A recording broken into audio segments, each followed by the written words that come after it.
Point number 6 है responsibilities towards community, society, public in general. हम लोग ने अब तक जो बात की है बिजनेस की responsibility towards owner, towards investor, towards employees, towards consumers, towards government. अब एक ऑर्गेनाइजेशन जो है ना वो सोसाइटी में ही चलती है।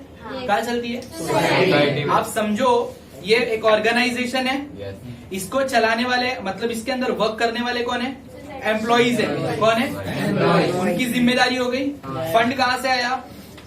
इन्वेस्टर से आया, उनकी रिस्पॉन्सिबिलिटी हो गई। ओनर्स जिन्होंने उसके ऊपर मेहनत किया, जो आइडिया जिन्होंने जनरेट किया वो ओनर्स होते हैं। उसके बाद कंज्यूमर्स है, जिन्होंने प्रोडक्ट बना है उसको कंज्यूम किया। उसके बाद गवर्नमेंट है, जिन्होंने अलाउ किया, जिन्होंने परमिशन दी, जिन्होंने लाइसेंस दिया। अब एक सोसाइटी के अंदर आप ऑपरेट कर रहे हो तो उसके तरफ भी आपकी कुछ रिस्पॉन्सिबिलिटीज बनती है। समझ में आ गया? तो as a business organisation I am suppose to fulfil the responsibility towards society also. समझ में आ गया? पहला रिस्पॉन्सिबिलिटी है प्रोटेक्शन ऑफ इन्वायरमेंट। क्या है? आपने अक्सर ये चीज सुनी होगी, दिल्ली के अंदर एयर पोल्यूशन बहुत है। हाँ, जब आप पोल्यूशन की बात करेंगे तो दिल्ली सबसे टॉप पे आता है। इंडिया का मतलब ऐसा उसका भी अच्छा रैंकिंग है, टॉप है मतलब पोल्यूशन के अंदर। समझ में आ गया? उसका बेसिक रीजन ये है कि वहां पर जो ऑर्गेनाइजेशंस ऑपरेट हो रही है उन सबका उसके अंदर रोल है। अगर वो ऑर्गेनाइजेशन ये समझ ले, अगर उनको हम लोग ये उसी का चैप्टर पढ़ा दे, किसको?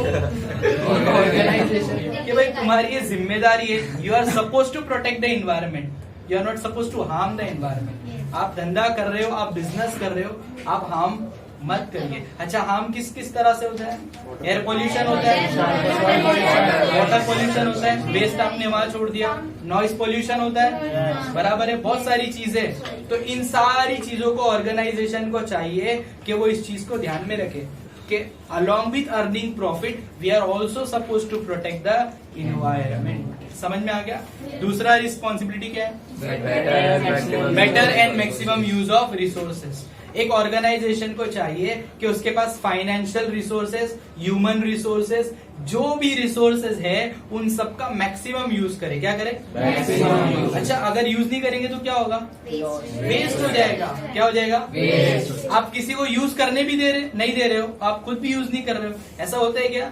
नहीं। आप क्या करो? हर रिसोर्सेज का मैक्सिमम यूटिलिटी लो, मैक्सिमम यूज करो उसको। समझ में आ गया? ये दूसरा रिस्पॉन्सिबिलिटी है। तीसरा क्या है? Reservation for weaker section. आपको वीकर सेक्शन समझता है क्या? सोसाइटी के अंदर आप देखोगे तो गरीब तबका होता है, पॉवर्टी के नीचे, जिनके पास काम धंधा नहीं होता है। तो आप क्या करो? आप एक पर्टिकुलर सेक्शन को उसके अंदर रिजर्वेशन दो कि अगर मेरे पास 50 एम्प्लॉइज की जगह है तो 40 लोग काम करें, तो 10 ऐसे लोगों को लूंगा जो वीकर सेक्शन से। कौन से सेक्शन से? इससे क्या होगा? उन लोगों को मौका मिलेगा कि वो लोग अच्छी एनवायरनमेंट के अंदर काम कर सके, अपने आप को क्या कर सके? अपडेट कर सके, अपग्रेड कर सके, डेवलप कर सके। समझ में आ गया? सो बिजनेस की रिस्पॉन्सिबिलिटी है कि सोसाइटी के अंदर से वीकर सेक्शन को मजबूत करे।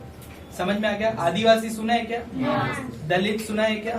और SC, ST, OBC, बहुत सारी कास्ट होती है जिनको वीकर सेक्शन में माना जाता है। किसमें माना जाता है? तो आपकी जिम्मेदारी है कि आप उनको क्या दो? रिजर्वेशन दो, उनको आगे लाओ। क्या करो? आगे लाओ। नंबर 4 क्या है? Development of backward region. ऊपर था वीकर सेक्शन, यहाँ था बैकवर्ड रीजन। इंडिया के अंदर अभी भी बहुत सी जगह ऐसी है जहाँ पर लेटेस्ट टेक्नोलॉजी नहीं पहुंची है। समझ में आ गया? जहाँ पर इंडस्ट्रीज नहीं है, जहाँ पर लाइट्स नहीं है, जहाँ पर इंटरनेट नहीं है, प्रॉपर पानी की फैसिलिटी। आप ये सब कहानी किससे नहीं है? यूपी, बिहार, मैक्सिमम छत्तीसगढ़, यहाँ पर आप जाएंगे अभी भी आपको माहौल मिलेगा। आप मुंबई में पैदा हुए ना, इसके लिए आपको सारी चीजें आसान लगेगी। लेकिन यहाँ पर जो फैसिलिटीज है, कम्युनिकेशन, ट्रांसपोर्टेशन, रेस्टोरेंट, घूमने फिरने की जगह, वहां पर ये सारी चीजें नहीं है। तो एज अ बिजनेस ऑर्गेनाइजेशन मुझे चाहिए कि मैं अपनी इंडस्ट्रीज, अपनी फैक्ट्री को बैकवर्ड रीजन में लगाऊं ताकि वहां के लोग डेवलप हो। क्या हो? एक इंडस्ट्री लगती है ना एक एरिया के अंदर, आप लोग कौन है? अबे आप लोग बिजनेसमैन है फ्यूचर के। आपको ये बात ध्यान में रखनी है कि हमको ऐसे रीजन्स में जाना है जहां पर चीजें डेवलप नहीं होंगे। एक फैक्ट्री के लगने से एम्प्लॉयमेंट आता है, ट्रांसपोर्टेशन आता है, कम्युनिकेशन आता है, एंटरटेनमेंट आता है, एजुकेशन आता है, बात समझ में आ रही है? एक इंडस्ट्री से, समझ में आ रही है बात? तो ये सारी चीजें कब पॉसिबल है? जब आप वहां जाकर क्या करोगे? बिजनेस करोगे, बैकवर्ड रीजन को ऊपर लाने की कोशिश करोगे। समझ में आ रही है बात? नंबर 5 क्या है? Protest against anti social activities. कोई भी ऐसी एक्टिविटी जो सोसाइटी के अगेंस्ट में है। कैसा है? जैसे बहुत सारे क्राइम्स है, बहुत सारे क्राइम्स। हाँ, एक एग्जांपल ले लेंगे हम लोग नशे का। किसका? हाँ, नशा करना, ड्रग्स एडिक्शन, उन सारी चीजों का। मैं अगर बहुत बड़ा बिजनेसमैन हूँ, मैं बहुत बड़ी बिजनेस ऑर्गेनाइजेशन चला रहा हूँ, तो मेरा काम है कि ऐसी एंटी सोशल एक्टिविटीज के अगेंस्ट में प्रोटेस्ट करूं। क्या करूं? प्रोटेस्ट। मैं अपनी आवाज को रेस करूं कि ये सारी चीजें इस सोसाइटी में नहीं चलेगी। नशा यहाँ पर नहीं चलेगा, वुमेन्स के साथ डोमेस्टिक वायलेंस यहाँ पर नहीं चलेगा, मर्डर्स यहाँ पर नहीं चलेगा। समझ में आ गया? तो ये जितनी एंटी सोशल एक्टिविटीज है, मैं एज अ बिजनेसमैन, मेरी रिस्पॉन्सिबिलिटी इन सारी एक्टिविटीज के अगेंस्ट आवाज उठाऊं। बात समझ में आ गई? पक्का? पहला पॉइंट क्या था? Protection of. दूसरा point number 3 reservation. Number 4 development. Number 5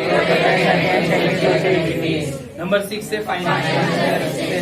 as a business organisation मेरी रिस्पॉन्सिबिलिटी है कि जहां कहीं भी मुझे जरूरत मेरे को महसूस हो रही है कि यहाँ पर फाइनेंशियल असिस्टेंस देना चाहिए, वहां पर क्या करूं मैं? असिस्टेंस मुझे देना चाहिए। फाइनेंशियल समझते हैं ना? पैसे के थ्रू जो हेल्प होगा। नंबर 7 क्या है? Prevent congestion. कंजेशन समझता है? कंजेशन आप लोग कैसे बैठे अभी? फ्री बैठे हुए। कैसे? फ्री। अगर 30 की कैपेसिटी में मैं 50 लोगों को बिठा देता हूँ तो क्या हो जाएगा? कंजेशन हो जाएगा, अनकंफर्टेबल हो जाएगा। तो एक बिजनेस का, एक ऑर्गेनाइजेशन का ये रिस्पॉन्सिबिलिटी है, जहां पर भी आप ऑपरेट कर रहे हो वहां कंजेशन मत कर दो। क्या नहीं कर दो? तो बाकी पॉपुलेशन उठ के आपके पास आ जाएगी, ऐसा नहीं होना चाहिए। There should be balance, there should be balance. Number 8 क्या है? Employment generation. As a business organisation आप नए नए एम्प्लॉयमेंट जनरेट करो। क्या करो? ज्यादा से ज्यादा लोगों को जॉब मिलनी चाहिए, ज्यादा से ज्यादा लोग एंगेज होना चाहिए। तो एज अ बिजनेस ऑर्गेनाइजेशन आपकी रिस्पॉन्सिबिलिटी है कि आप सोसाइटी के अंदर एम्प्लॉयमेंट को क्या करो? जनरेट करो। बात समझ में आ गई?